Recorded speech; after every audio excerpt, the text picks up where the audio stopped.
Hello dear students, I'm teacher Richard once again. We are still on the first unit, unit 1.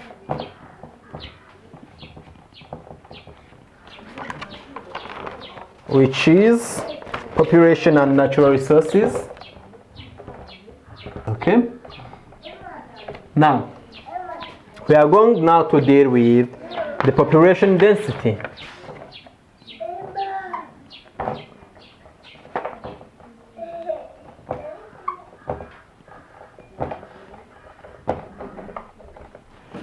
Through the definitions of last time, we dealt with population density.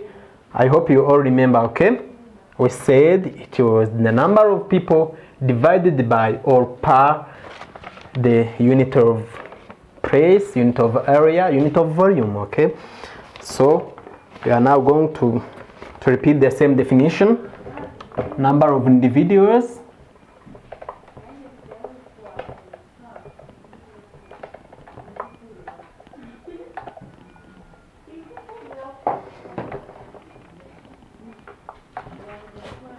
of these species per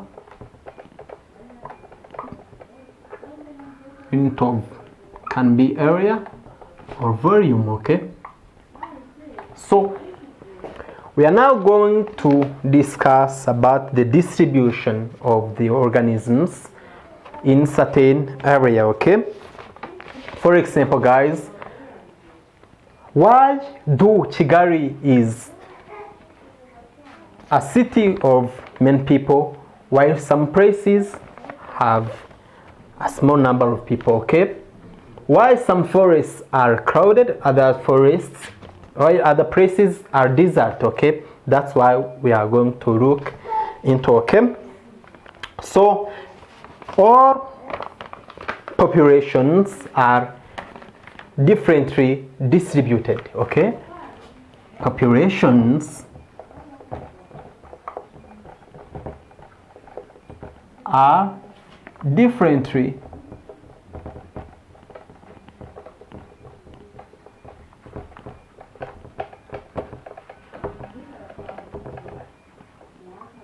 distributed, okay? Why do this distribution is different? Why do this distribution is different with populations, okay? The first reasons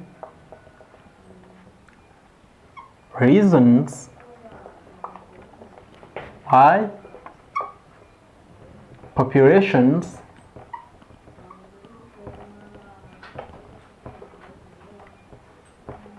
are differently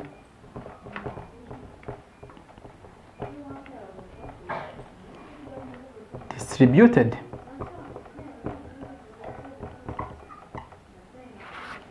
Why does Nyungwe has a lot of plants? Why does Kigali city have a lot of human beings? Why the other places are desert, okay? Why other places does not have huge number of people as such, okay? The first reason is the environmental factors, okay? Environmental factors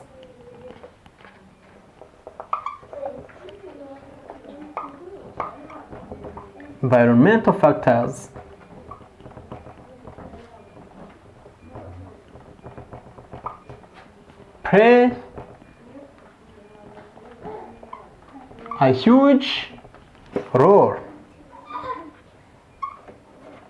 in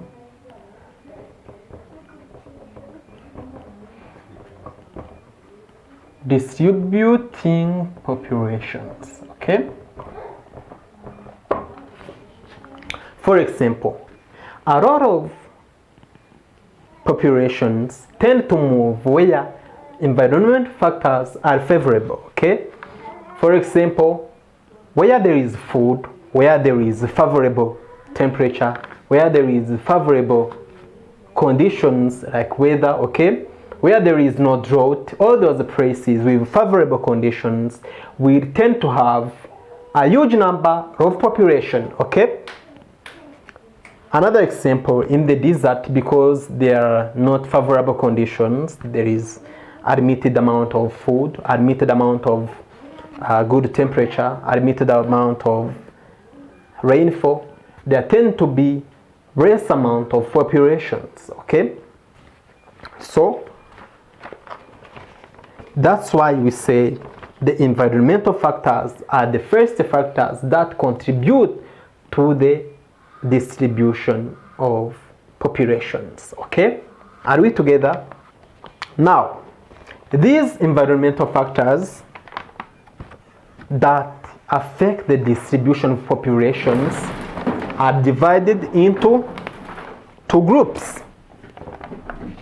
There are some that we call density dependent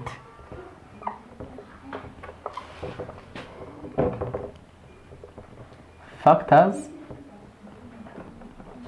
and others that we call density independent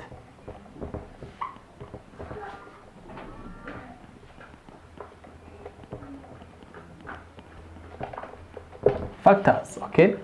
Those two factors contribute to the distribution of populations, like I said. But what's the difference between these two? Okay? What's the difference? The main difference is that the density dependent factors contribute as well to the distribution of populations, but the effect of the density dependent factors depend, of course, they have effects on depending on the number, on the size of the population. The density dependent factors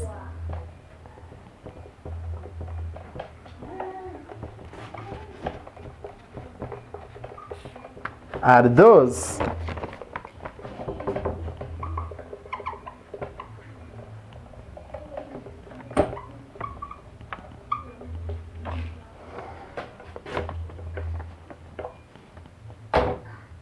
whose effects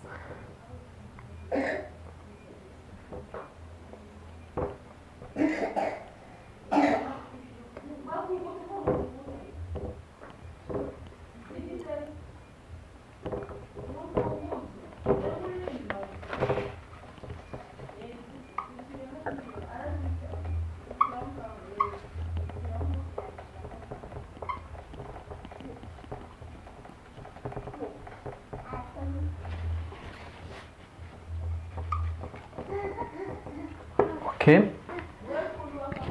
What does this mean? Okay, their effects depend on the population density.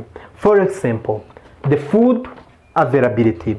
This means that the population will be distributed depending on the availability of these factors, okay? If the population, the size of the population is huge, the food will not satisfy them, okay? If the population, the density of the population is very small, the food will be huge, okay? Another example is that when this population, like animals, they will fight to get water. For example, if the animals are in huge number, but if they are in small number, water will be highly available, okay? So these factors have effects on the size of the population depending on the density of the population, okay? There is also density independent factors. These factors, their effects, they have effects on the population, but not depending on the size or the population density.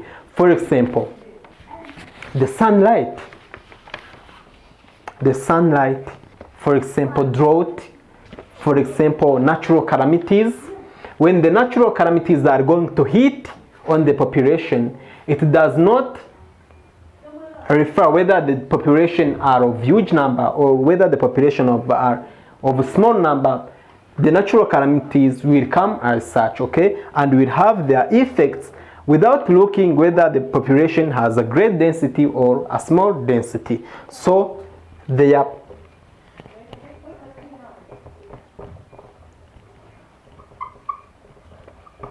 effects does not entirely depend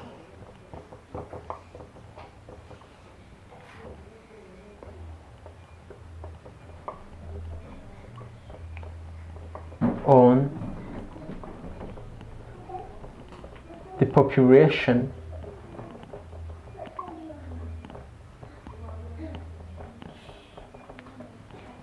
example. Here we can say natural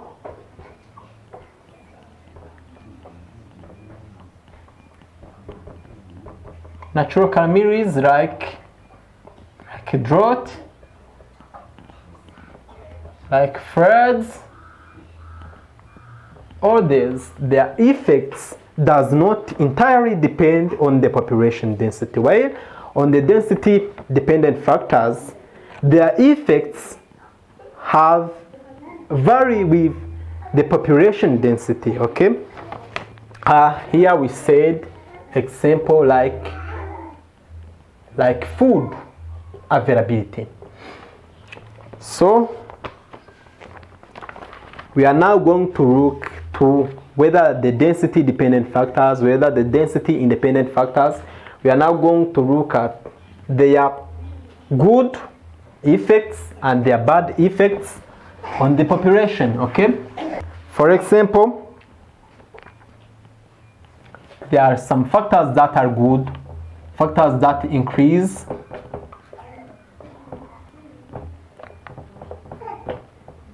population density, and other factors that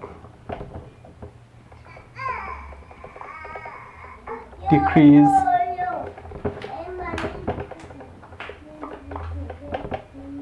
okay.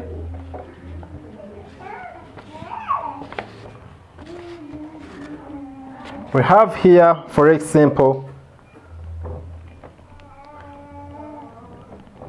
good food supply, water supply. You have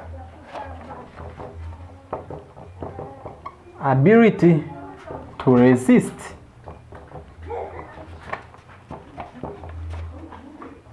disease, inadequate